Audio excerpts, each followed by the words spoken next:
Hello everyone. Good evening or good afternoon wherever you're at. Najumu here, and today we'll just be chatting. That's it. We're just gonna have a nice little chat with you guys, and I think it's been almost a month since I had my last Just Chatting stream. Yeah, maybe we'll try to make this a little more consistent, to say the least.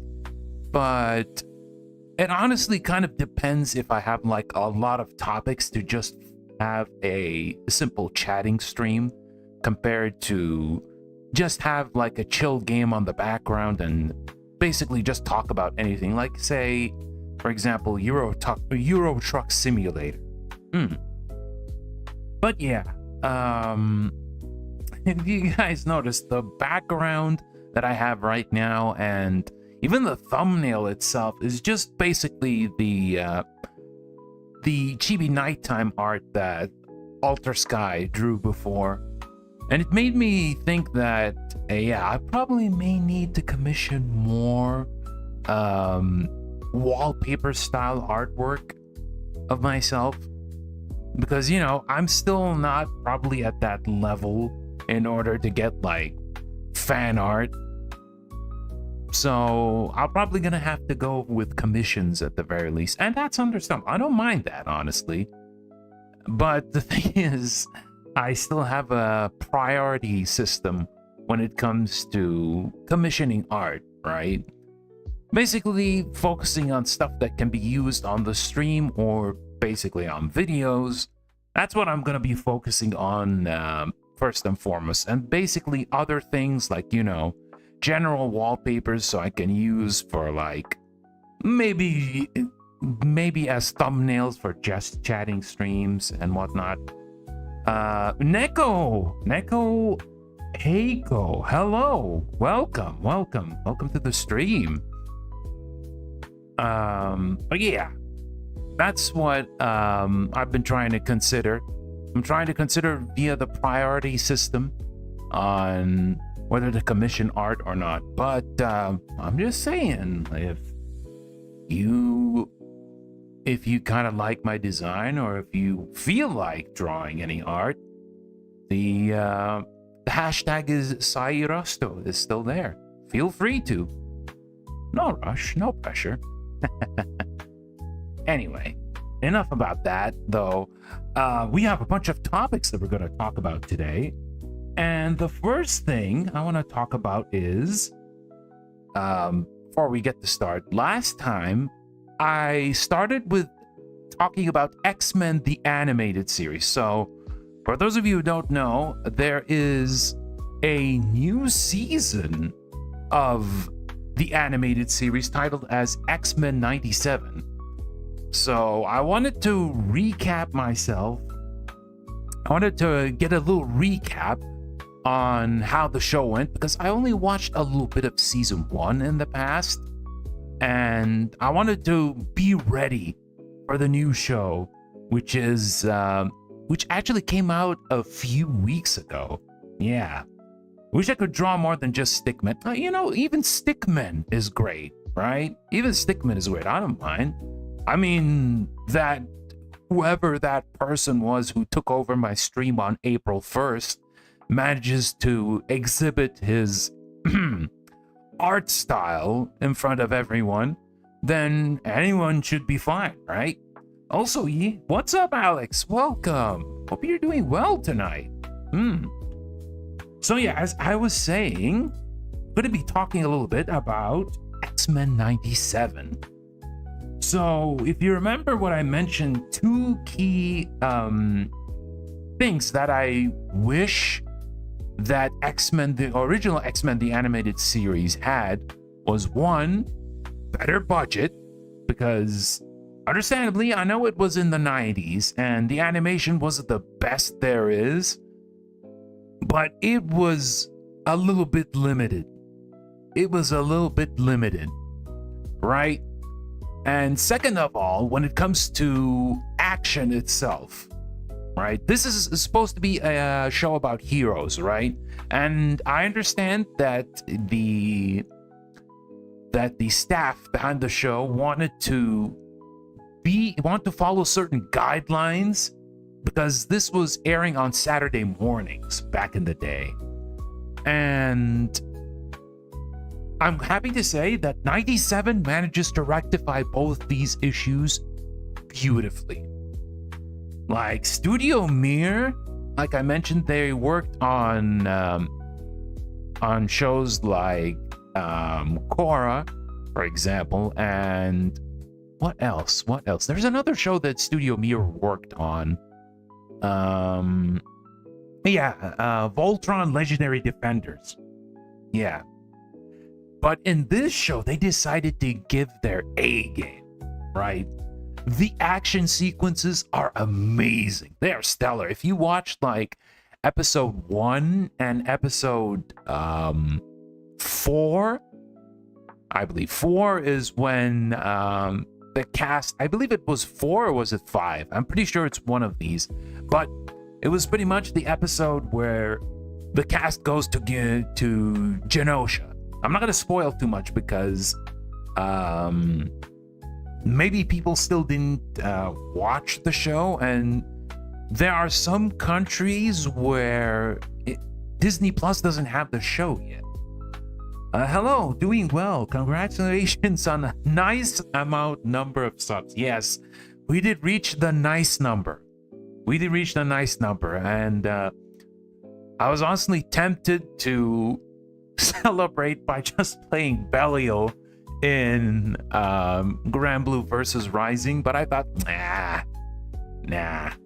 We're gonna keep that for another time. We're gonna keep the themed streams for another time. But yeah, back to X-Men 97 though. Yeah, what can I say? Even from the half of the season that aired so far, it's really good. It's really, really, really good. Like they managed to capture like the stories, the mature stories that the comics had, and put it for a modern audience, right? They put it for a modern audience, and with good animation, with good fight choreography, with a lot of tense moments that keeps you at the edge of your seat. Yeah, I can easily say that this was really worth the wait. Honestly, this was really worth the wait. Even when it came to like the quote unquote filler episode, because there was one episode, I believe it was, let me remember, it was episode 4. It's not like a super serious spoiler, but episode 4 focused on its first half about Jubilee. Jubilee and a new character who showed up in this series. He was originally in the comics as well, but he is Sunspot, right? She and Sunspot were transported into a video game world by Mojo, and like a weird, fat, ugly-looking alien who was also in the older series. And it was like a cavalcade of video game references, including some that the X-Men were included in. Like the SNES game that was made by Capcom and the arcade game that was made by Konami. Just as a few examples. Like, even when it comes to something as regarded as filler compared to like the more serious episodes that the show had, it's still pretty impressive. It's still pretty amazing. Like, even like the 2-parter, which focuses on Storm and Forge, was honestly pretty good when it came to like character development. And I gotta say, even when it comes to a lot of the cast, they're really focusing on a lot of the cast, to say the least. In the older series, they kind of like moved a little bit from certain characters, and like, but there was a bias. Like, I noticed from the older series that there were a lot of episodes that focused on Wolverine. Understandable, because, you know, everyone loves Wolverine. Wolverine is probably one of the most popular X-Men back in the 90s and even to this day, right? And of course, there were a few episodes that focused on Jubilee as well, because, you know, she's like the newcomer, right? She's the young one.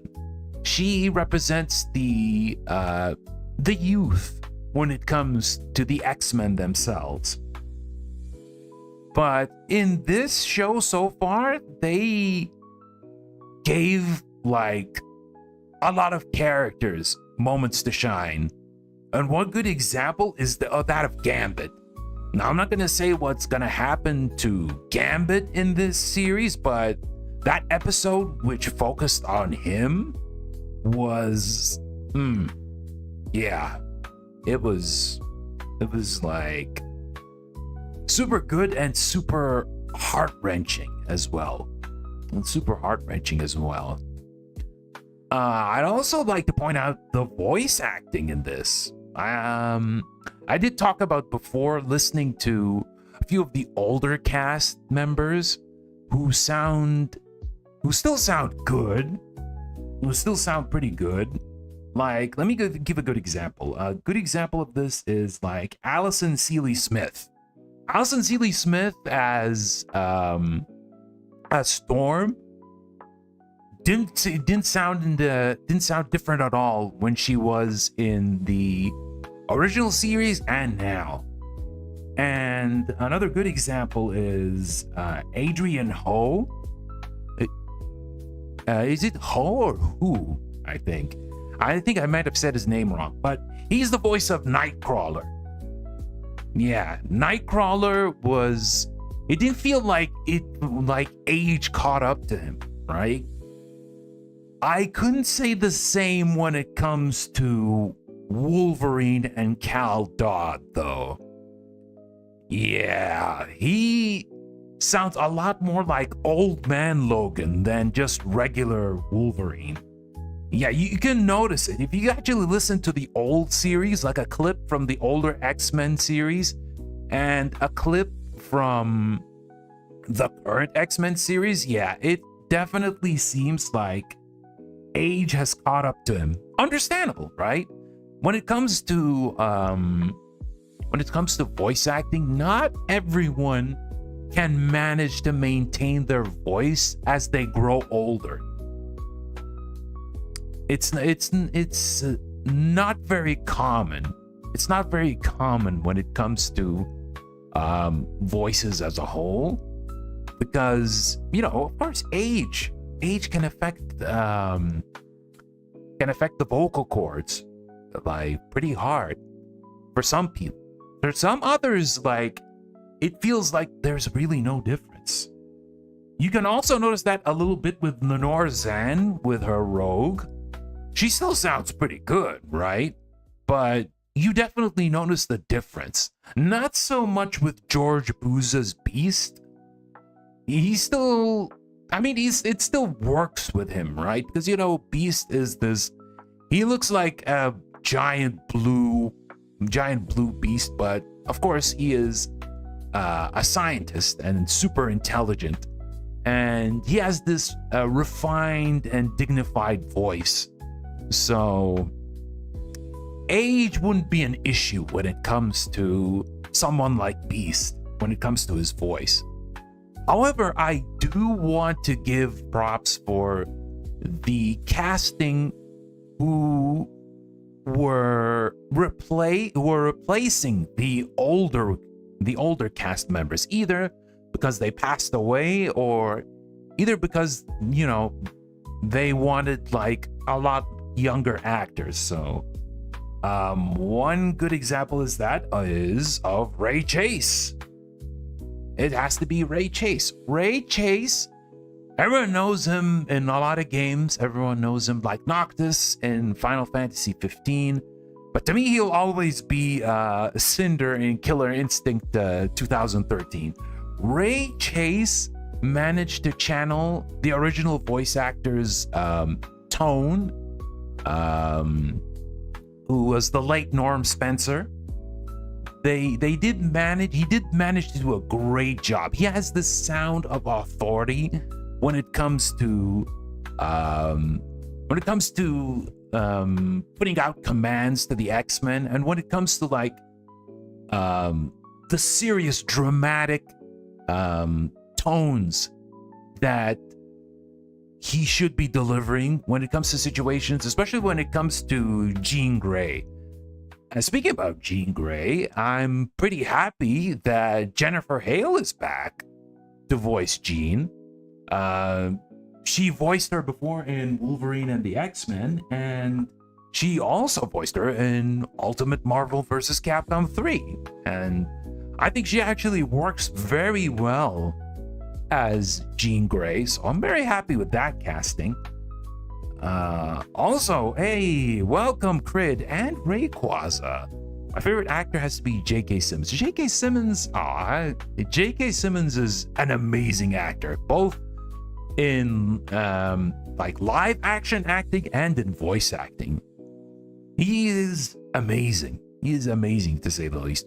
Maybe one day he might show up in this show. Who knows? I hope so. But let's see who else who I think is actually really good when it comes to the new recasts. Ross Marquand. Ross Marquand voices Professor X in this show, and honestly, once I heard him like speak a lot more often, once I actually listened to hear him speak a lot more often, he pretty much emulated Cedric Smith, the original voice actor for Professor X, to a T. I could have sworn that it was Cedric who is doing the voice work here. And he actually really shines in episode 6. Yeah, episode 6, you're going to listen to him a bit more. How? I'm not going to say how, or why, but you'll see if you actually watch the show itself. Ray Chase is the voice of Guile in Street Fighter 6. Yes. And once again, he inherited the whole the role from Travis Willingham. Travis Willingham voiced Guile in Street Fighter 4 and Street Fighter 5, but did not come back for Street Fighter 6. I wonder if it's related to let me think. I wonder if it's related to, how can I say this? Unions, right? I wonder if it's related to unions. Who knows? I wonder if it's related to unions, because it was the same thing with Laura Bailey. They're both married. Laura Bailey did not come back as Chun-Li in Street Fighter 6 either. So it could be a union thing, or it could be that they're busy with other stuff, especially since they're a part of what was that? Critical Role. Yes, it could be that. Wait, is Darwin in this new X-Men show? I don't think so. I don't think Darwin is in this show. Yeah, I don't think Darwin is in the show. No, he is not. He probably didn't show up as an important character, but no, he is not in the show yet. He may show up in the future, though. There is the return of Morph. Morph is back. He's part of the main cast. Morph is pretty cool. He still has his shape shifting ability in there, and yeah, JP Carliak did a pretty good job trying to follow up after Ron Rubin. It was pretty good. Yeah, he's part of the main cast now. Yeah, everyone remembers like the whole meme with Wolverine in the old series. This one's for Morph. But yeah, now Morph is part of the main cast. Oh, it's good to see though. It's good to see. One more character I want to talk about when it comes to voice acting is Matthew Watterson's portrayal of Magneto. And again, just like with Charles Xavier, it almost felt like I was listening to the original voice actor, the late David Hemblin. It almost felt like the casting of the show, they like did a thorough like audition to see, I want this person to sound exactly like the original VA in the original show. That's how I feel. That's how I feel about this. And they did an amazing job. And speaking of Magneto, Magneto has a much larger presence in X-Men 97. And a real important one, too. Yeah. Honestly, I just can't praise this show enough. Right? I can't praise the show enough. I know there's like, I think there are like 4 episodes left for this season.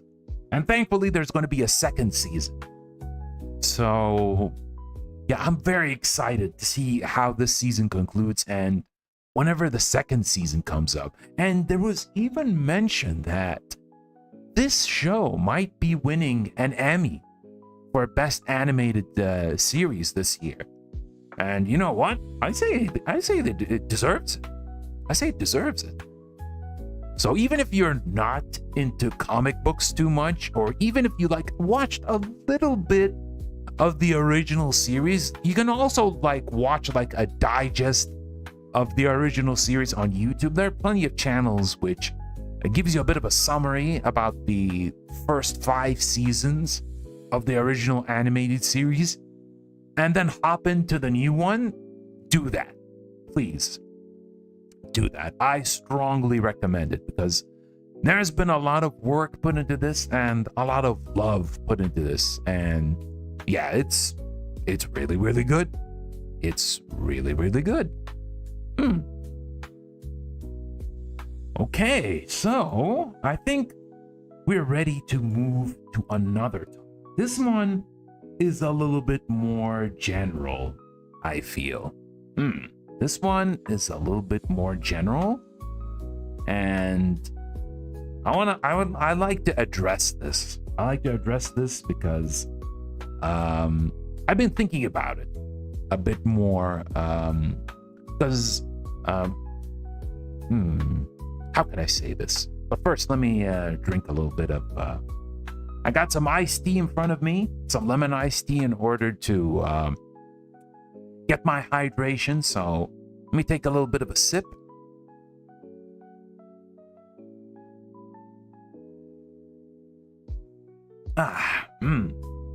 So good. But yeah, I want to talk a little bit about communication. What do I mean by communication? I don't mean like calling via phones or talking via the internet. I meant communication between people. Right? So I've been in a situation where I may have gotten on the wrong side of one person. It's not too serious. It's not very serious, though. I may have gotten in the wrong side of the person. And instead of perhaps like talking to me as a person, they decided to go to another person in order to talk to them about it. And honestly, I feel when it comes to communication, and if you want something to be clarified between two different parties, that you actually talk to the person themselves, right?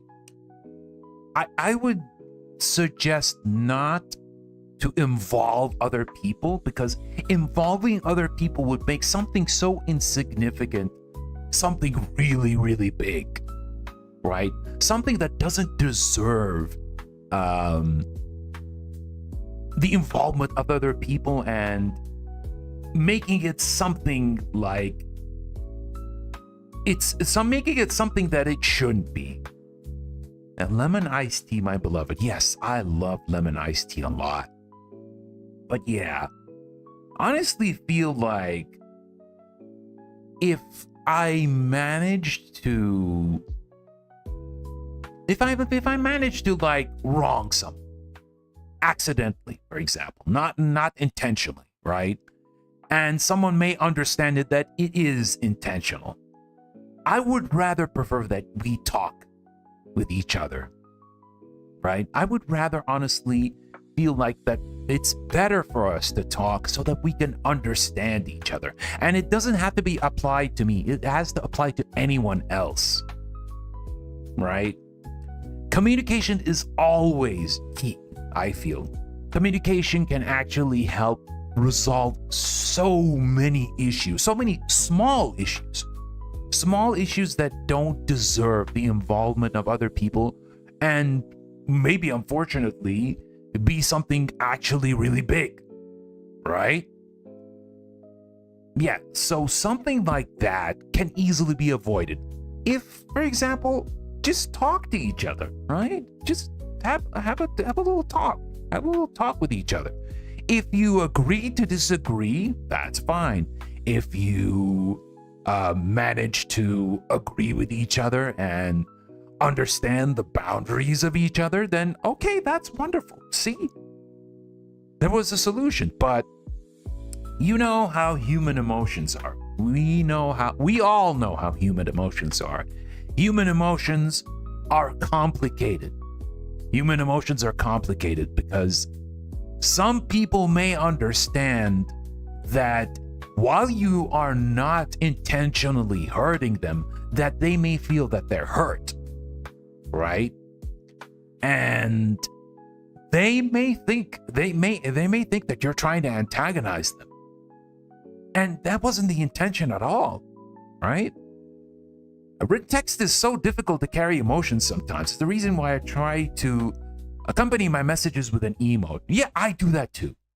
I would definitely do that too. People may say, "Oh my God, this guy always uses emotes when it comes to writing sentences as if it was a full stop." No. I do that because I want to convey like I wasn't being serious. I was just having fun, right? I was just having fun, and I do not want to be the kind of person that feels like they want to antagonize for the sake of antagonizing. I don't like that because I was victim of that before when I was in high school. I had the unfortunate luck in being antagonized or just being myself. That's right. Because maybe I walk funny, maybe I talk funny, maybe because it's my ethnicity, for example. Yeah, I was kind of like antagonized and a little bit bullied. So that was part of kind of why I was an introvert back in the day. Oh, hey, Papa, welcome. Gira Papa, hello. What are you doing up at this time? Isn't it? Goddamn, what time is it in Indonesia right now? Isn't it like 2 a.m.? 2 2:30 a.m. right now? Wait, is it 2? No, 1:30. 1:30. Yeah. It's 1:30. But yeah, as I was saying, it's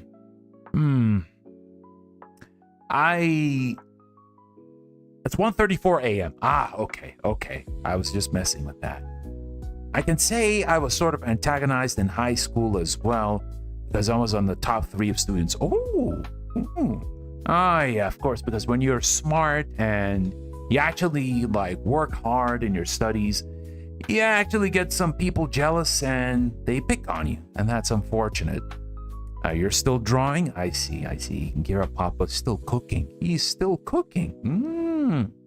Can't wait to see what Papa's cooking. Yes. Art cooking. The act of mastering communication is one of the things I pride myself in having under my belt. And you should be, Crid. And you should be. Because like I said, it's essential. It's essential. How are we supposed to understand each other as people when we do not communicate proper with each other? Yeah, that's essential. That's super essential.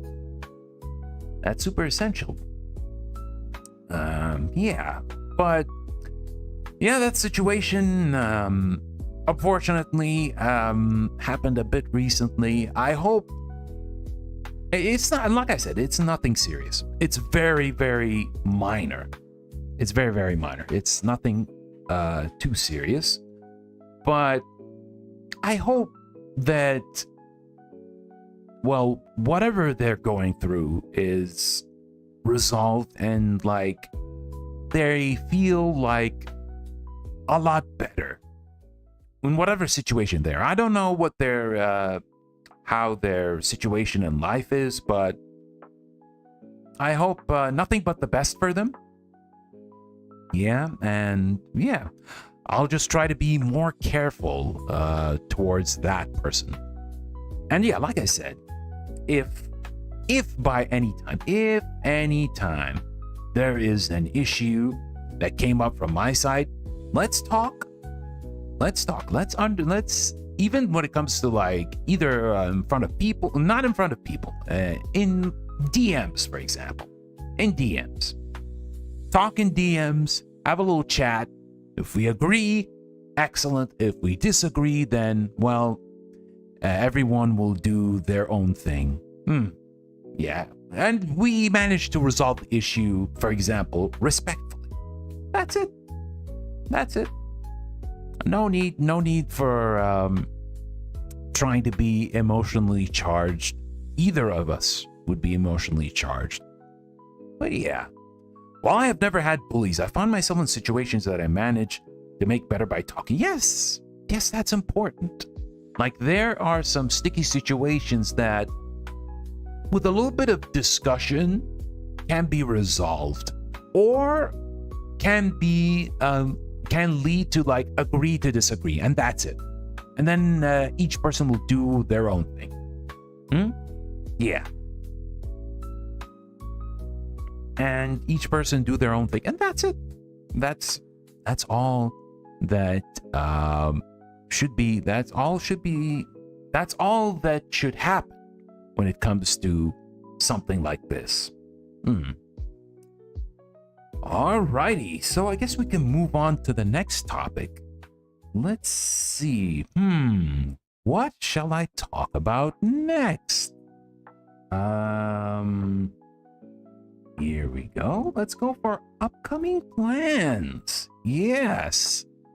So, upcoming plans. So, I did mention that after the Sora's video for Granblue vs. Rising, I would be working on a Lodiva one. And a little bit of a status update when it comes to that. The main video is ready, but there's still a few things that I need to finish up, right? And there's still a few things that I need to finish up in order to complete the video. So maybe next week or the one after, it'll be ready for upload. Yeah, it'll be pretty much similar to that of the Soares one. There'll be a bunch of highlights with a little bit of editing. And yeah, hope it'll be enjoyable for you guys. And the video after that, though, is going to be a little bit different. It's going to be probably a little bit easier to work on because it's going to be a highlight reel of my Wrestling Empire streams with Uncle Lobotomy. Yeah. So it'll be a nice little digest of all the stupid stuff that happened in that game. And yeah, it'll be a nice short chronicle of his career and, well, his untimely demise. But yeah, I'm looking forward to working on that next. About the Discord server, wait until the 6-month anniversary. Maybe we'll talk about that then. Question mark? I'm gonna talk about this in a little bit, but yeah, perhaps we're going to talk about that during the 6-month anniversary. Yes. But as for shorts, yes. Last week, I did manage to put a poll both on Twitter and on the YouTube community post. And thank you all so much for the responses. I truly appreciate it. I truly appreciate it so much for the responses. I managed, so for those of you who don't know, I had 3 choices when it comes to shorts content. There was clips from streams. There is skits similar to that of the ASMR of 5 things that a party member tells to a hero before they meet their impending doom from a monster. Yes, that's the entire title. And last but not least is general advice similar to that of VTuber support and you. And the consent and the overall results. And the overall results was clipping came first. Clips. So moving forward, I'll probably try to look for things that could be clippable at the very least from past streams. Might be a little bit hard because I want something that should be quick, easy, and fun to watch as a short. Similar to that of the Death Fist clip that I had for Paul for Tekken 8. Yeah, that one surprisingly actually blew up for some reason. Like, it had like, what, over 300 views? But it was like half likes and half dislikes, but understandable. Because it was just me spamming Death Fists for 5 times. I can understand why. It had a mixed reaction. I remember casting my vote and the choices were a complete tie. Yeah, I actually saw that. It was a complete tie. I was honestly surprised. But then it got changed. So on both YouTube community and on Twitter, it was the first thing was clips and the second thing was skits. So here's the thing. The next short I'm working on is a skit. It's not a clip. I already am going against the polls. I am so democratic, guys. I am so democratic. I love democracy. You see, the people wanted clips, but instead, I'm giving him a skit instead. Oh, yeah. I was thinking of like having clips for Wrestling Empire, but I thought, nah, this is gonna be like a highlight video by itself. It's gonna be a highlight video by itself, and it's gonna be fun. Pokemon Go to the polls. Maybe one day I'll play Pokemon on stream. Who knows? You saw what the people want, but you decided you knew better. Yep. God bless democracy. I love democracy. I love the republic. But yeah, here's the thing though. The skit, I was actually thinking about working on it before the poll. So let's follow the poll after the skit is released. But you know, I'm kind of prioritizing the La Diva video first because I want to finish it up because it's like 80% complete. I'm still waiting for a few things from other people so we can make this ready. Hopefully it'll be done. Hopefully they'll be done on time by this week or the next. Yeah, I've commissioned a few things and they should be pretty cool from a couple of very cool artists. So I am definitely looking forward to that.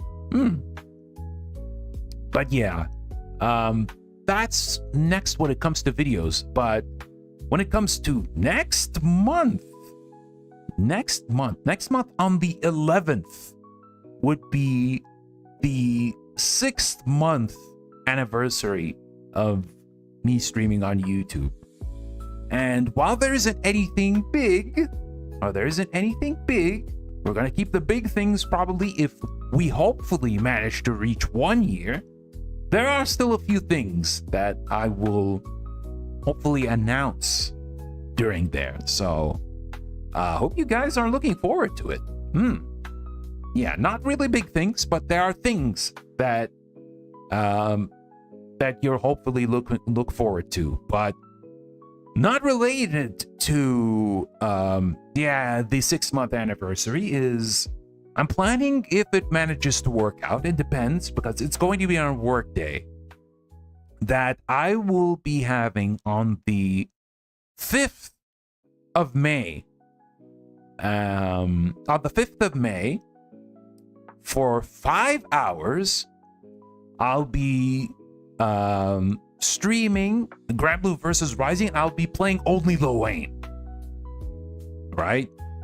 Because why am I choosing why am I choosing the 5th of May and for 5 hours? Because you see there are 3 5s, and 555 is the way to laugh in Thai, right? In Thai. And I'm going to also put a hashtag for it. It's called Laughing with the Bros with the S instead of a 5. So it's going to be fun. It's going to be one of the first theme-based streams. So I'm excited for that. Yeah, I'm excited to just clown around with Lil Wayne and have a good hee hee ha ha, a good laugh or two, because yeah, I just thought of that and thought, yay, you know, it's a theme. It's a nice theme to go by. And no, I am not from Thailand. No, just so you know. But I do like the fact that they're using 555 as a way to laugh. Also, 69 subs. Yeah, we reached the nice number. I said earlier that to celebrate, I wanted to play as Belial in Granblue versus Rising because he's kind of a degenerate, right? He'd be cool with the number 69. He most of his discussions and ways of talking to the cast is of that nature. But I thought, nah, we're gonna keep the theme for something cool like Lil Wayne clowning around. Will we get some sort of event to celebrate? Yes, there will be a stream. There will be a 6-month anniversary stream. Yes, there will be, definitely. And that's where I get to announce the stuff. There. So yeah, hopefully it'll go well. Elio looks so cool, and then he's just a perfect. Alex Belial is the king of depravity. He he has so much innuendo. He has so much innuendo when it comes to his lines, and when he talks about, like even when it comes to the skybound art, the super in the game, he ends the super with, "This is our climax." He literally talks about climaxing. Like, come on, man. Hell, oh man, I love his theme. His theme is the epitome of English lyrics, right? I mean, the musician actually sings well because, you know, side games and Grand Blue Fantasy as a whole has an amazing number of talented singers and musicians. So the lyrics are just so ridiculous, right?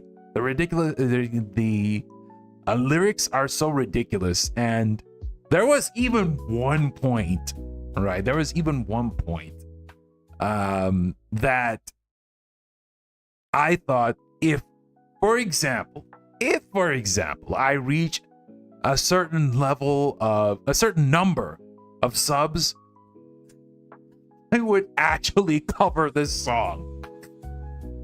Yeah, I don't know. It could be something like, I don't know. If I reach 690 subs, I will cover Belial's theme in Grand Blue versus Rising in the future. Maybe something like that. Or maybe we got to make it big, because, you know, this song requires a lot of work and I can't sing for the life of me, right? It has to be for a big achievement. If I want to cover Belial's theme, let me remember what is its name again? Hold on. Belial theme Grand Blue versus what was it called again? Parade's Lust. Yes. Parade's Lust. If I'm going to cover Parade's Lust, it has to be until I reach a certain level. Not level. Why am I keeping saying level? This isn't a video game. No. Until I reach a certain number of subs. Yeah. I would actually cover Parade's Lust. I try to look for anyone who can, like, do the composition exactly like the original song and commission art for it and mixing and whatnot, and actually sing the song in its ridiculous glory. Terry Bogard is my favorite example of English bits. Oh, Terry Bogard is the king of English. He is the king of English. Yeah.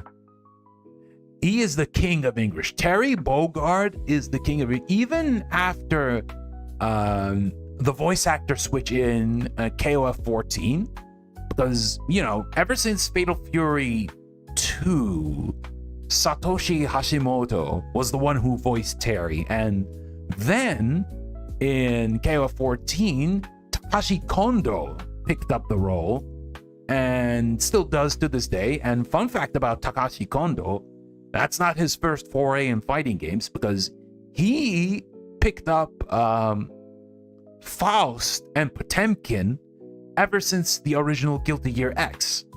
So he's pretty much familiar. Oh, yes, he is also Carmine in Under Night In-Birth as well. So he's got quite a list of characters he voiced in fighting games. Treat IRL like a video game, truly a VTuber. Yeah, I mean, you know, because, you know, VTubers are like digital people, right? And games are digital. It all makes sense. Stella Magna is the greatest of all time. Yes. Even if you are not into Grand Blue Fantasy, the music is just mwah, chef's kiss. Truly amazing. Like, the amount of music that they use for events is truly staggering, especially the anniversary music. Like, I did show a bit of a sample in my Insight episode of Grand Blue Fantasy. Listen to a bit of Bahamut's theme, the vocal version, and a bit about the anniversary of what was it? Was it the last year or the year before? I think it was the year before. And yeah, it's amazing. They are using that gacha money for good stuff.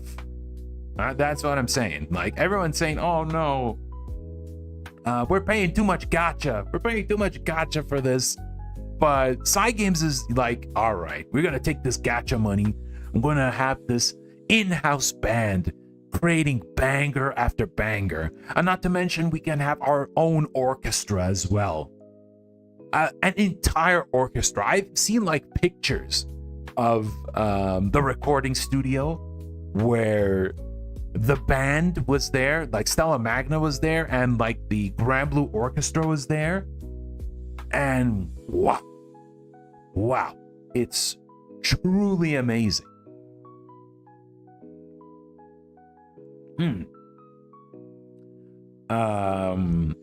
Yeah, it's the gacha investment.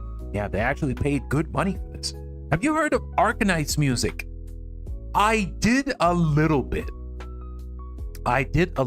because one of my friends, the same friend that I talked to you guys before when I did the BB Tag stream, he was a streamer, and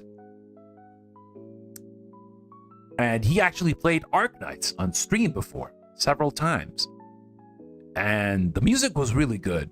The gameplay was not my cup of tea, to say the least, but I do like the character designs. The character designs look really, really cool. Like, for a lot of these mobage with which have this futuristic style to them, like Arknights and what was that other game? There was another game. Girls Frontline, I think. Yeah, Girls Frontline. Did I get that name right? Did I get that name right? Let me check. Hold on, guys. I don't want to sound dumb by saying that random names of games. Oh yeah, it is Girls Frontline. Yes, it is Girls Frontline. That is correct. I would say Nikkei, but Nikkei is kind of a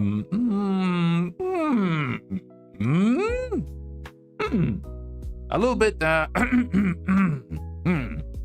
on the more servicey side of things, but they do have some good designs there. Yes, they do have some good designs. But that one gacha game with the girls and the guns. Okay, which one? Okay, which one? There's too many of them. I agree, Rayquaza. There's just too many of them. And there's Gira Papa already posting the emoji, the perfect emoji that explains Nikkei. Nikkei is half cool and half yes, I agree, Alex. I agree. But a picture is worth 1,000 words, and what Gira Papa posted, yeah, that's a good summary of what Nikkei is. I don't even play the game, but I already know that it has a lot of peaches. It has quite a lot of peaches. Very big peaches. Yes, very big peaches. Ah, man. Yeah, there's a lot of games with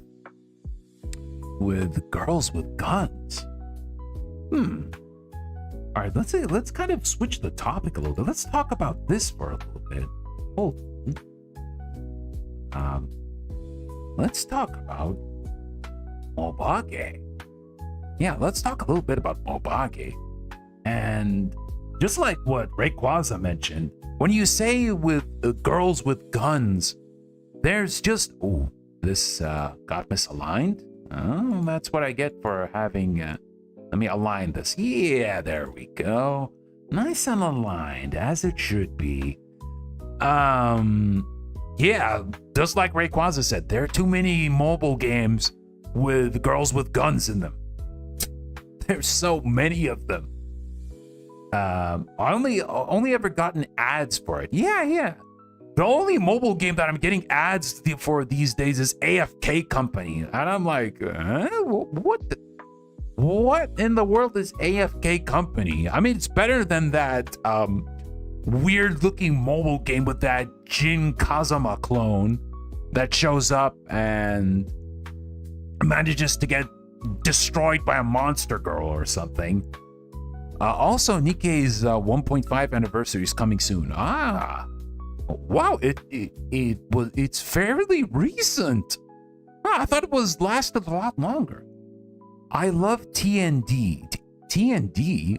What is TND? Also, hello, Eon Rosalind? Did I get your name right? I'm so sorry if I got it wrong. Please forgive me. Please. I'm sorry. But I don't know what TND is. Can anyone in the chat help me with that? Is it a Mobage as well? But yeah, about Mobage. Let's see. I swear Nikkei was in the market for like 3 years. Yes. I know, right, Alex? That's exactly what I've been thinking. I'm definitely sure that Nikkei was a lot longer in service compared to like 1.5 years. Jin Kazuma's only powerful in his world. Yeah, I guess he was only powerful in something like Tekken 8, like we saw in his story mode.